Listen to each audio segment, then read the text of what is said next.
Sir, आजची तरुण पिढी स्पिरिच्युअलिटीकडे वळतीये, पण आजच्या काळातले जे ब्रँडेड गुरु आहेत, ज्यांचे फॉलोअर्स खूप आहेत, त्यामुळे काही तरुणांच्या मनामध्ये असा प्रश्न येऊ शकतो की ऑथेंटिक गुरु कोण आणि मग गुरु कसे ओळखावेत. मुळात इथे स्पिरिच्युअलिटी म्हणजे काय?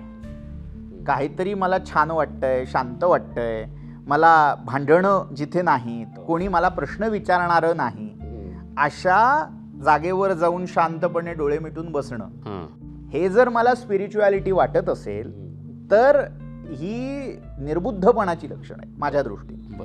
का तर आध्यात्मिकता ही प्रतिकूल आणि अनुकूल अशा परिस्थितीवर अवलंबून नाहीये. आज दुर्दैवाने झालं काय की ज्याचे फॉलोअर्स जास्ती, ज्याच्या मागे धावणारी किंवा सोशल मीडिया ज्याच्या अवतीभोवती घोटाळत असतं, ब्रँड सेलिब्रिटी, ब्रँड्स किंवा इन्फ्लुएन्सर आहे, या लोकांना गुरु मानायची एक नवीन पद्धत रूढ झाली. आणि मग जो तो आम्ही यांचे फॉलोअर, आम्ही त्यांचे फॉलोअर, हे फॉलोअर कशावरून ठरतात? त्यांचा फॉलोअरचा आकडा जेवढा मोठा तेवढे आम्हाला ते गुरु अधिक ॲप्लिकेबल, अधिक आम्ही ज्यांना फॉलो करावं असे वाटतात.